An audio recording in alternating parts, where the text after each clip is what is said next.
Hi പ്രിയമുള്ള സുഹൃത്തുക്കളെ, സനാതനധർമ്മം എന്ന് കേൾക്കുമ്പോൾ എന്തിനാണ് ഇസ്ലാം മത വിഭാഗത്തിന്റെ പുരോഹിതന്മാർക്ക് ഇത്രയ്ക്കും കുരുക്കൾ പൂട്ടുന്നത്?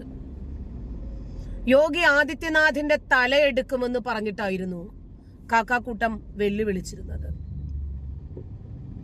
അപ്പോ യോഗി ആദിത്യനാഥ് ഒടുവില് നേരിട്ട് തന്നെ കുംഭമേളക്കെത്തി. എടുക്കും എന്ന് പറഞ്ഞ തല ഖലിസ്ഥാനി നേതാവാണെങ്കിലും ജമാഅത്തെ ഹിന്ദിന്റെ നേതാവാണെങ്കിലും ആരാണെങ്കിലും വന്നിട്ട് എടുത്തുകൊണ്ട് പോയിക്കോളാൻ പറഞ്ഞു. വല്ല കാര്യവുമുണ്ടോ ഇതിന്റെ ഒക്കെ? ഇത് പാകിസ്ഥാനും ഇറാനും ഒന്നുമല്ലല്ലോ. എന്തിനാണ് ഈ അസഹിഷ്ണുത കാണിക്കുന്നത്? ഈ ഒരു പുസ്തകം കൊണ്ട് ലോകത്ത് ആർക്കെങ്കിലും എപ്പോഴെങ്കിലും സമാധാനം കിട്ടിയിട്ടുണ്ടോ? ഇതിന്റെ പേര് സമാധാനം എന്നൊക്കെയാണ് സമ്മതിക്കുന്നു. ഇസ്ലാം എന്നാൽ സമാധാനം. ആർക്കാണ് സമാധാനം? എവിടെയാണ് സമാധാനം? ഈ ഗ്രന്ഥത്തിനകത്ത് എവിടെയെങ്കിലും സമാധാനമുണ്ടോ? എന്തുകൊണ്ടാണ് സാൽവൻ മോമിക ഈ ഗ്രന്ഥം നന്നായി വായിച്ചു മനസ്സിലാക്കിയിട്ട് ഈ ഗ്രന്ഥം കാരണമാണ് എന്റെ നാടിന്റെ സമാധാനം നഷ്ടപ്പെട്ടത് എന്ന് ചിന്തിച്ചത് എന്തുകൊണ്ടാണ്? ആ മോമികയ്ക്കൊടുവില് കോടതി വ്യവഹാരങ്ങൾക്ക് അടിസ്ഥാനപ്പെടുത്തി മുന്നോട്ട് പോകുന്നു. 2 ദിവസം കഴിഞ്ഞ് വിധി വരാനിരിക്കുമ്പോൾ ഇസ്ലാം മത തീവ്രവാദികളെല്ലാം കൂടി അദ്ദേഹത്തിന്റെ തലയ്ക്ക് ഓട്ടയിട്ടു. പടച്ചോനിൽ വിശ്വാസം ഉണ്ടായിരുന്നില്ലേ? അള്ളാഹുവിനറിയില്ലേ അള്ളാഹുവിന്റെ ഗ്രന്ഥത്തെ സംരക്ഷിക്കാൻ? പടച്ചോൻ അങ്ങ് സംരക്ഷിക്കുമായിരുന്നല്ലോ. പടച്ചോന്റെ സംരക്ഷണത്തിലും വിശ്വാസമില്ല, പരലോകത്തിലും വിശ്വാസമില്ല. ഇനി ഈ ലോകത്ത് ആരെങ്കിലും എന്തെങ്കിലും ചെയ്തിട്ട് നമുക്കാർക്കും ഒന്നും ചെയ്യാൻ കഴിഞ്ഞിട്ടില്ലെങ്കിൽ പരലോകത്തുണ്ടല്ലോ ഒരു നീതി, അതിലും വിശ്വാസമില്ല. ഇവർക്ക് വിശ്വാസമില്ല. പക്ഷേ ക്രിസ്ത്യാനികളെ സംബന്ധിച്ചിടത്തോളം അവർ വിശ്വാസികളാണ്. അവര് നല്ല സഹിഷ്ണുതയുണ്ട്.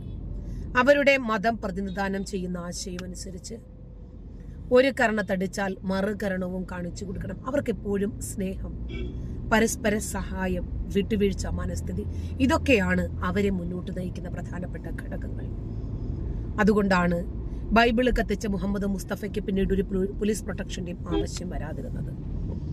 അയാളെ കൊല്ലുമെന്ന് പറഞ്ഞ്, അയാൾ ഭീകരനാണെന്ന് പറഞ്ഞ് ഒരു ക്രിസ്ത്യാനിയും പ്രസ്താവനകൾ ഇറക്കിയിട്ടില്ല. ആരും തെരുവിൽ വന്നിട്ട് മുഹമ്മദ് മുസ്തഫയുടെ ചോരയ്ക്ക് വേണ്ടിയിട്ട് കാത്തിരുന്നിട്ടില്ല. ആരും ചലഞ്ച് ചെയ്തിട്ടില്ല. കാരണം എന്താണ്? അയാൾ ചെയ്തത് അയാളുടെ സാംസ്കാരിക ശൂന്യതയാണ് എന്ന് മനസ്സിലാക്കാൻ ക്രിസ്ത്യൻ മതവിഭാഗത്തിന് സാധിച്ചു. അതൊരിക്കലും ഇസ്ലാം മത വിഭാഗത്തിന് സാധിക്കില്ല. അവർക്കൊരിക്കലും ഒരു പുനർവിചിന്തനം ഉണ്ടാകുമെന്ന് ആരും പ്രതീക്ഷിക്കുന്നുമില്ല. പ്രത്യേകിച്ച് കാരണം എല്ലാവർക്കും അറിയാം ഇവരുടെ ആശയം എന്താണെന്നും ഇവരുടെ ആദർശം എന്താണെന്നും ഇവരുടെ നിലപാടുകൾ എന്താണെന്നും പറയാതെ തന്നെ എല്ലാവർക്കും അറിയാം.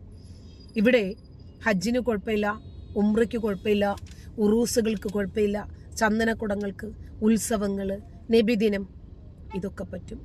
പക്ഷേ കുംഭമേള എന്ന് കേട്ടു. പ്രത്യേകിച്ച് ഇവർക്ക് കുരുക്കൾ പൊട്ടാൻ എന്താണ് കാരണം? 2 കാരണം.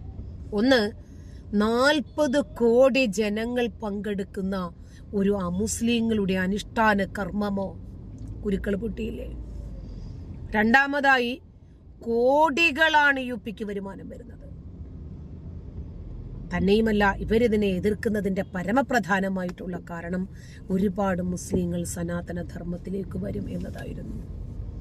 ഇങ്ങനെ തുടങ്ങി ഒട്ടനവധി ആശങ്കകളാണ് ഇവർ പങ്കുവച്ചത്. ഏറ്റവും ഒടുവിലായി നേരിട്ട് സ്ഥിതിഗതികൾ കണ്ട് നിയന്ത്രിക്കുന്നതിന് വേണ്ടി യോഗി ആദിത്യനാഥ് പ്രയാഗ്രാജിലേക്ക് എത്തുകയായിരുന്നു. സനാതനധർമ്മത്തെയും കുംഭമേളയും ഇടിച്ചു താഴ്ത്താൻ ഒരു ഗൂഢാലോചനയ്ക്കും കഴിയില്ലെന്ന് ഉത്തർപ്രദേശ് മുഖ്യമന്ത്രി യോഗി ആദിത്യനാഥ്. തിക്കും തിരക്കും സൃഷ്ടിക്കാൻ ബാഹ്യ ഇടപെടൽ ഉണ്ടായോ എന്നാണ് സംശയമുണ്ടെന്നും അദ്ദേഹം പറഞ്ഞു. മഹാകുംഭമേള തുടങ്ങിയപ്പോൾ തന്നെ അത് ദഹിക്കാത്ത ഒരു കൂട്ടർ നമുക്ക് ചുറ്റുമുണ്ട്. എങ്ങനെയും കുംഭമേള നിർത്തിവെക്കാനുള്ള ശ്രമങ്ങളും ഉണ്ടായിരുന്നു. ഈ സാഹചര്യത്തിലാണ് യോഗിയുടെ വെളിപ്പെടുത്തൽ. അദ്ദേഹത്തിന്റെ വാക്കുകൾ ഇങ്ങനെയാണ്: കുംഭമേള ദുരന്തത്തിന് പിന്നിൽ ഗൂഢാലോചന നടന്നോ എന്നതിൽ അന്വേഷണം നടത്തുകയാണ്. തിക്കും തിരക്കും സൃഷ്ടിക്കാൻ ബാഹ്യ ഇടപെടൽ ഉണ്ടായോ എന്നാണ് സംശയം. കുംഭമേള നിർത്തിവെക്കാനായിരുന്നോ നീക്കമെന്നും അന്വേഷണ സംഘത്തിന് സംശയമുണ്ട്. സനാതനധർമ്മത്തെയും കുംഭമേളയും ഇടിച്ചു താഴ്ത്താൻ ഒരു ഗൂഢാലോചനയ്ക്കും കഴിയില്ലെന്നും ഉത്തർപ്രദേശ് മുഖ്യമന്ത്രി യോഗി ആദിത്യനാഥ് പറഞ്ഞു. അത്തരം ശക്തികൾക്കെതിരെ കരുതൽ വേണമെന്നും അദ്ദേഹം പറഞ്ഞു. അതേസമയം മഹാകുംഭമേളയിലെ ഏറ്റവും പ്രധാനപ്പെട്ട ദിവസമാണ് മഹാമൗനി അമാവാസി. 3 നദികളുടെ സംഗമ സ്ഥാനമായി കരുതപ്പെടുന്ന ത്രിവേണി സംഗമത്തിൽ ഈ ദിവസം നടത്തുന്ന അമൃതസ്നാനം മോക്ഷം നൽകുമെന്നാണ് വിശ്വാസം. അതിനാൽ കോടിക്കണക്കിന് വിശ്വാസികളാണ് അമൃതസ്നാനത്തിനായി ഇവിടേക്ക് ഒഴുകിയെത്തിയത്. എന്നാൽ തിരക്ക് അനിയന്ത്രിതമായതോടെ അത് ദുരന്തമാവുകയായിരുന്നു. നിരവധി പേർക്ക് ജീവൻ നഷ്ടമാവുകയും നിരവധി പേർക്ക് പരിക്കേറ്റിട്ടുമുണ്ടായിരുന്നു. ഭക്തരുടെ വൻ കൂട്ടം തിക്കിലും തിരക്കിലും ബാരിക്കേഡ് മറികടന്നതോടെ പുലർച്ചെ 2:30 അപകടം.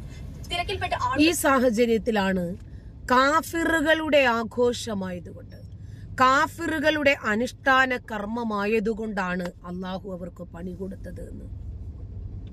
ഹജ്ജിന് അമിതമായിട്ടുള്ള സൂര്യപ്രകാശം കാരണം ആളുകൾ പിടഞ്ഞു വീണു മരിച്ചു. ആ മരിച്ച ആളുകളുടെ മയ്യത്ത് നീക്കം ചെയ്യാൻ പോലും സാധിക്കാതെ അത് മറികടന്നും ചവിട്ടി മെതിച്ചും ആളുകൾക്ക് ഹജ്ജിന്റെ ബാക്കി കർമ്മങ്ങൾ പൂർത്തീകരിക്കേണ്ടി വന്നു. ആ സമയത്ത് ഏതെങ്കിലും ഒരു അമുസ്ലിമോ അതല്ലെങ്കിൽ മതമില്ലാത്തവരോ പറഞ്ഞു ഇത് പടച്ചോന്റെ പരീക്ഷണമാണെന്ന്, ഇത് പടച്ചോന്റെ ശിക്ഷയാണെന്ന്. ഒരു പക്ഷെ ഞങ്ങൾ പറഞ്ഞാൽ പോലും അമുസ്ലിങ്ങളായിട്ടുള്ള കാഫിറുകൾ അത് പറയില്ല. കാരണം അവർക്കറിയാം അവരുടെ മതവിശ്വാസം എങ്ങനെയാണോ വ്രണപ്പെടുന്നത് അതുപോലെ തന്നെയായിരിക്കും ആ പരന്റേതും വ്രണപ്പെടുന്നത് എന്നൊരു മതവിശ്വാസിക്ക് അറിയാൻ കഴിയും. ഇവിടെ അങ്ങനെയല്ല.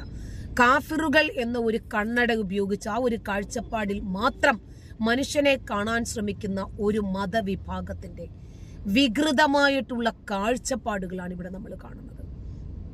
ഇപ്പോൾ അമൃതസ്നാനത്തിന് എത്തുന്ന ആളുകളാണെങ്കിലും തിക്കിലും തിരക്കിലും പെട്ട് ഒരുപാട് ആളുകൾക്ക് ബുദ്ധിമുട്ടുകൾ ഉണ്ടായിട്ടുണ്ട്, മരണം സംഭവിച്ചിട്ടുണ്ട്, പരിക്കുകൾ ഏറ്റിട്ടുണ്ട്. നിയന്ത്രിക്കാൻ ഒരുപാട് ഉദ്യോഗസ്ഥരുണ്ടായിട്ട് പോലും ഇങ്ങനെയൊക്കെ സംഭവിച്ചിട്ടുണ്ട്. അതിനു മുമ്പാണ് ടെന്റുകൾക്ക് തീപിടിച്ചത്. ഇതൊക്കെ പടച്ചോന്റെ പരീക്ഷണമാണ് എന്ന് പറയണമെങ്കിൽ ലിഫ്റ്റ് തകർന്ന് ഹജ്ജിന്റെ വേളയിൽ ആളുകൾ മരിച്ചതും ജംറയിൽ കല്ലെറിയുന്ന സമയത്തും തവാഫ് ചെയ്യുന്ന സമയത്തും അമിതമായിട്ടുള്ള തിരക്കുണ്ടായി ആളുകൾ ആ തിക്കിലും തിരക്കിലും പെട്ട് മരിക്കുമ്പോഴും ഇത് തന്നെ പറയാൻ നിങ്ങൾക്ക് കഴിയണം. അവരെ എഴുന്നേൽപ്പിക്കാൻ പോലും സാധിക്കാത്ത വിധം കൂടുതൽ പേർ അതിന് മുകളിലേക്ക് വീണു. ബഹളത്തിൽ ആശയക്കുഴപ്പമുണ്ടായ ജനം ചിതറിയോടിയത് അപകടത്തിന്റെ തീവ്രത വർദ്ധിപ്പിച്ചുവെന്ന് ദൃക്സാക്ഷികൾ പറഞ്ഞിരുന്നു. ഇതിനിടെ സ്നാനം പൂർത്തിയായി മടങ്ങുന്നവർക്ക് പുറത്തു കടക്കാനുള്ള പാതയിൽ തിരക്ക് അനിയന്ത്രിതമായതും സ്ഥിതി വഷളായി. 144 വർഷത്തിനു ശേഷം നടക്കുന്ന മഹാകുംഭമേളയിലെ പ്രധാന വിശേഷമായിരുന്നു അപൂർവമായ ത്രിവേണി യോഗ ആകാശ വിന്യാസം. ഈ സമയത്തെ സ്നാനത്തിനാണ് ജനങ്ങൾ എത്തിയത്. 10 കോടി തീർത്ഥാടനെങ്കിലും മൗനി അമാവാസിയിലെ അമൃതസ്നാനം നടത്താൻ എത്തുമെന്നായിരുന്നു അധികൃതരുടെ കണക്കുകൂട്ടൽ. തിക്കിലും തിരക്കിലും പരിക്കേറ്റവരെ പുറത്തെത്തിക്കുക എന്നതായിരുന്നു രക്ഷാപ്രവർത്തകരുടെ മുൻപിലെ വെല്ലുവിളി. നിരവധി ആംബുലൻസുകൾ ഘട്ടിലേക്ക് കുതിച്ചെത്തിയിരുന്നു. കോടിക്കണക്കിന് ആളുകൾ വന്നു പോയിക്കൊണ്ടിരിക്കുന്ന ത്രിവേണി സംഗമത്തിന് സമീപത്തേക്ക് അവ എത്തിക്കുക പ്രയാസമായിരുന്നു. പരിക്കേറ്റവരിലേറെയും സ്ത്രീകളായിരുന്നു എന്നാണ് സൂചന. തിങ്ങി നിറഞ്ഞ ഭക്തരുടെ ഇടയിലും പരിക്കേറ്റവരെ പുറത്തെത്തിക്കാൻ തന്നെ രക്ഷാപ്രവർത്തകർ ബുദ്ധിമുട്ടി.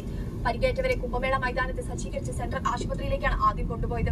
ഗുരുതരമായി പരിക്കേറ്റവരെ ബെയിലി ആശുപത്രിയിലേക്കും സ്വരൂപ്രാണി മെഡിക്കൽ കോളേജിലേക്കുമാണ് മാറ്റിയത്. ഗംഗ, യമുന, സരസ്വതി എന്നീ നദികളുടെ സംഗമ സ്ഥാനമാണ് ത്രിവേണി സംഗമം. മൗനി അമാവാസി ദിനത്തിൽ ഇവിടെ സ്നാനം നടത്തുന്നത് വിശുദ്ധമാണെന്നാണ് വിശ്വാസം. സന്യാസി, ബൈരാഗി, ഉദസീൻ എന്നീ 3 അഖാഡകളിൽപ്പെട്ട സന്യാസിമാർ ഘോഷയാത്ര അവരുടെ വിശ്വാസ സംബന്ധമായിട്ടുള്ള കാര്യങ്ങളാണ്. അപ്പൊ ബാരിക്കേഡുകൾ തകർത്ത് ജനങ്ങൾ തിക്കും തിരക്കും ഉണ്ടാക്കി. അപ്പം ഒരുപാട് ഇവർക്ക് വേണ്ടുന്ന നിയന്ത്രിക്കാൻ പറ്റുന്ന സംവിധാനങ്ങൾ ഒരുക്കിയിട്ടുണ്ടായിരുന്നു എന്നാണ് നേരത്തെ തന്നെ യോഗി ആദിത്യനാഥ് പറഞ്ഞിരുന്നത്. പക്ഷേ ഈ മഹാകുംഭമേളയെ തകർക്കുക, ഇത് നിർത്തിവെക്കുക എന്ന ലക്ഷ്യത്തിനു വേണ്ടി മാത്രം പ്രവർത്തിക്കുന്ന ഒരു മതവിഭാഗത്തിനെതിരെയാണ് ഇപ്പോൾ യോഗിയുടെ ഈ പ്രസ്താവന വിരൽ ചൂണ്ടുന്നത്. എന്തുകൊണ്ടാണത്? ഇവര് തുടക്കം തന്നെ സ്ഫോടനം ഉണ്ടാക്കുമെന്നും കലാപം ഉണ്ടാക്കുമെന്നും ഇത് നിർത്തിവെക്കണമെന്നും ഒക്കെ കിടന്ന് നിലവിളിച്ചത് കൊണ്ടല്ലേ? അതുകൊണ്ടല്ലേ ഇവിടെ ഇനിയിപ്പോ എന്ത് തന്നെ സംഭവിച്ചാലും ശരി ആദ്യം വിരൽ ചൂണ്ടുന്നത് ഷഹാബുദ്ദീൻ റിസ്വി, ബറേൽവിയെ പോലെയുള്ള ഇമാമുകളുടെ നേരെയായിരിക്കില്ലേ? നന്ദി.